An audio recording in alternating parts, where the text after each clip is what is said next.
안녕하세요. 인볼드 에디터 조영규입니다. 요즘에 코로나가 너무 심해져서 다시 이렇게 마스크를 쓰고 진행하게 됐네요. 마스크가 좀 답답해도 양해해 주시기 바랍니다. 저희가 오늘 알아볼 컨텐츠는 이제 그 125cc 가격으로 살 수 있는 중고 미들급 바이크. 오토바이 입문을 하고 싶은데 125cc 말고 조금 더 고배기량으로 입문을 하고 싶다. 이런 분들, 아니면 좀 가성비 좋은 미들급 바이크가 뭐가 있을까? 이런 걸 알아보시는 분들에게 조금 도움이 될 만한 그런 이제 리스트를 들고 왔어요. 400만 원 언더에서 볼 수 있는 가장 현실적인 중고 미들급 바이크를 몇 개 리스트를 꼽아봤는데, 그러면 이 리스트를 이제 하나하나씩 브랜드별로 한번 살펴보겠습니다. 일단 첫 번째는 혼다입니다. 바이크계의 교과서적인 브랜드고요. 일단 이 리스트에서는 CBR 500R과 CB 500X 이 두 가지를 골라봤어요. 혼다의 가장 강력한 내구성을 가진 그 500 시리즈 엔진을 사용하는 기종입니다. 사실 이 471cc 순행식 병렬 2기통 혼다 엔진이 엔진이 딱히 특성이 있거나 엄청나게 재밌거나 이런 건 아니에요. 엔진 질감이나 사운드, 특성 이런 거 전반적으로 그냥 혼다가 잘하는 거, 되게 무난하고 플랫하고 심심하고 조용하고 이런 특성들을 진짜 다 가지고 있는 플랫폼입니다. CBR 500R이 레플리카, 그리고 CB 500X가 듀얼 퍼포즈인데, CBR 500R 같은 경우는 네이키드처럼 타기에는 약간 자세가 불편하고, 또 레플리카라고 보기에는 자세가 좀 편한 되게 어중뛴 포지션을 갖고 있고, 이 500 시리즈 특성상 얘가 고RPM을 치는 바이크도 아니에요. 그래서 이렇게 재밌는 바이크가 아니고, CB500X 같은 경우도 듀얼 퍼포즈 스타일로 나오긴 했는데 거의 온로드 세팅이 위주고 오프로드 타기가 되게 힘들어요. 해봤자 그냥 가벼운 비단기림도 이 정도만 탈 수 있는 바이크인데, 대신 이 엔진을 장착한 기종들은 되게 내구성이 좋고, 기본적으로 혼다의 그 교과서적인 그런 특징들을 갖고 있죠. 유지비 싸고 엔진 정숙하고 연비 좋고 이런 특징들을 가지고 있기 때문에 사실 입문용으로는 되게 좋은 바이크라고 할 수 있어요. 단점이 뭐냐? 아까 말씀드렸듯이 심심하고 지루하고 조용하고 이런 바이크 특성 때문에 기변병이 빨리 올 수 있습니다. 저처럼. 이게 가장 치명적인 단점이에요. 하지만 바이크 자체는 정말 너무 교과서적인 바이크다. 정말 입문용으로 쓰기에도 부담스럽지도 않고 성능도 가장 기본기에 충실한 바이크니까 이건 진짜 되게 추천드릴 만한 바이크예요. 그 외에 또 혼다에서 꼽은 바이크가 하나 더 있는데요. 섀도우 750이에요. 이 바이크 같은 경우는 745cc 순행식 V-트윈 엔진을 장착한 교과서적인 미들급 아메리칸 크루저죠.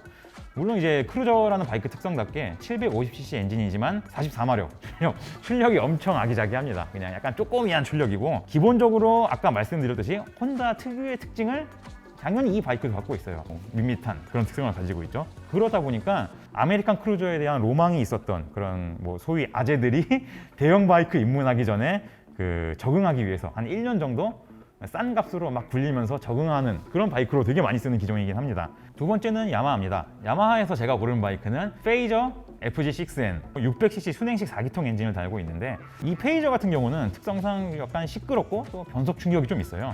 그 외에 좀 4기통이다 보니까 약간 특유의 지랄 맞은 이런 특성이 있기 때문에 부품이나 유지 관리, 메인터넌스, 외장 파츠 같은 유지비의 부담을 솔직히 각오를 안 할 수는 없어요. 어느 정도 좀 들 수가 있습니다.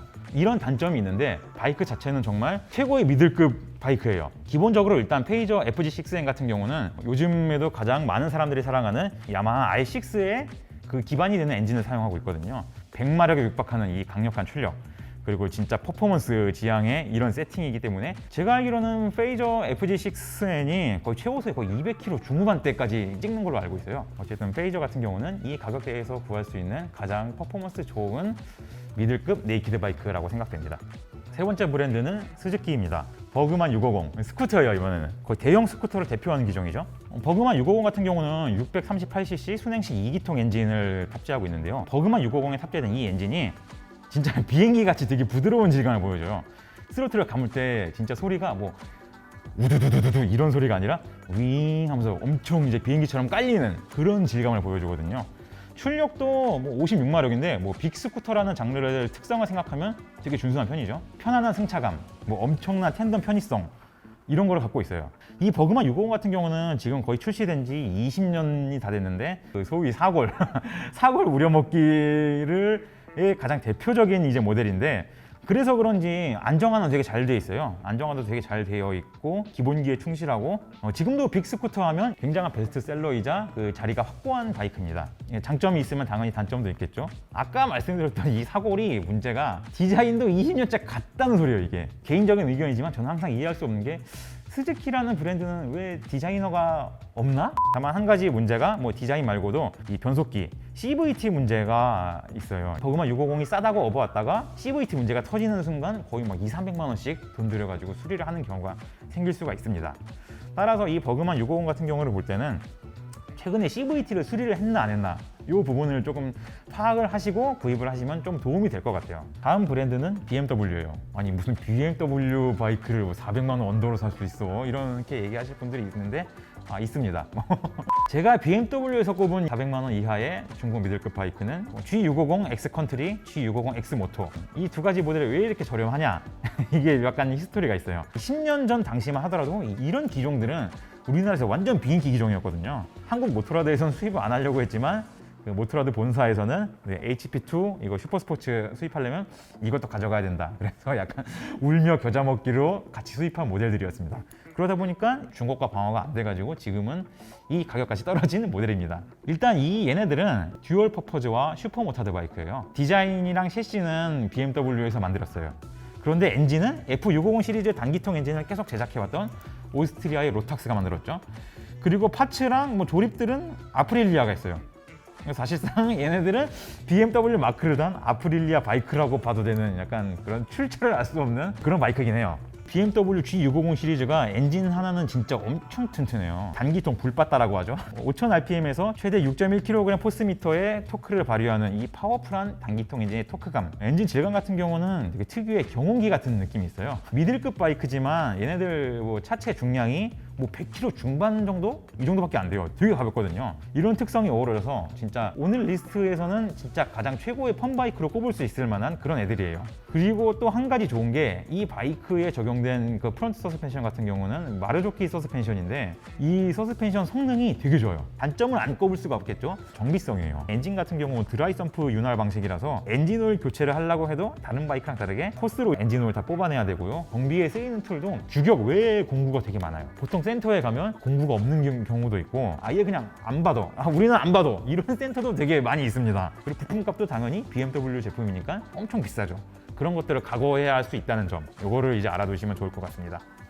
제가 이번에 소개하는 브랜드는 이제 아프릴리아입니다. 여기서 꼽은 바이크는 쉬버 750이에요. 이탈리아 브랜드 특유의 공격적이면서도 개성이 강한 디자인을 보여주는 그 750cc 2기통 엔진을 단 전형적인 네이키드 바이크입니다. 전자식 스로틀이 탑재되어 있고 8500rpm에서 터지는 81Nm의 엄청난 토크감으로 인해서 이 바이크도 거의 출력이 100마력 가까이 나와요. 심지어 얘는 2기통이란 말이죠. 2기통이다 보니까 스로틀을 감는 맛 그리고 출력을 되게 파워 있게 밀어붙일 수 있는 이런 특성이 있어요. 400만 원이 안 되는 가격에 이 정도의 출력을 낼 수 있고 이 정도로 재미있게 탈 수 있는 바이크는 거의 없다는 점에서 진짜 메리트가 있는 기종입니다. 되게 유지 관리가 생각외로 그렇게 어렵지 않다고 하더라고요. 보통 이탈리아 차 하면 뭐 쉽게 고장나고 뭐 또 기름이 또 새네? 이 쉬버 750 같은 경우는 의외로 차량 자체가 잔고장도 별로 없고 중대한 결함이 딱히 없어요. 그래서 유지 관리가 예상외로 되게 좋은 편. 하지만 부품 발주나 수급이 그렇게 다른 브랜드처럼 간편한 편은 아니죠.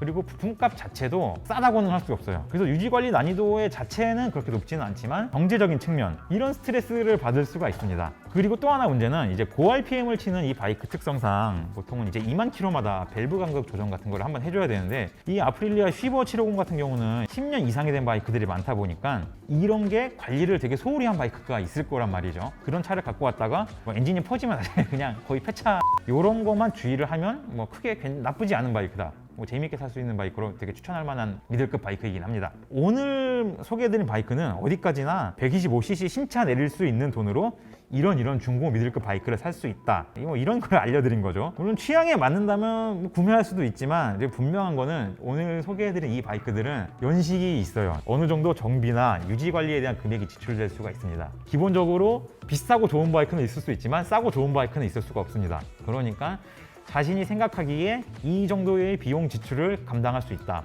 이런 걸 어느 정도 예상을 하고 구입하셔야 돼요.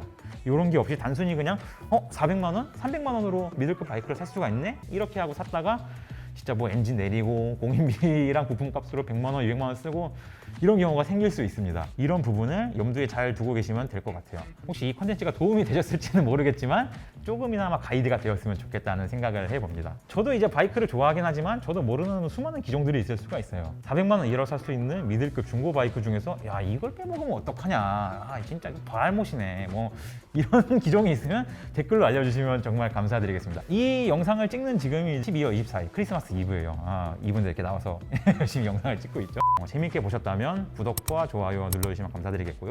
혹시라도 저희 인볼드에서 다뤄줬으면 하는 오토바이 이야기, 자동차 이야기가 있으면 댓글로 의견을 주시면 저희들이 한번 가능한 선에서 다뤄보도록 하겠습니다. 오늘 영상은 이만 여기서 마치겠습니다. 감사합니다.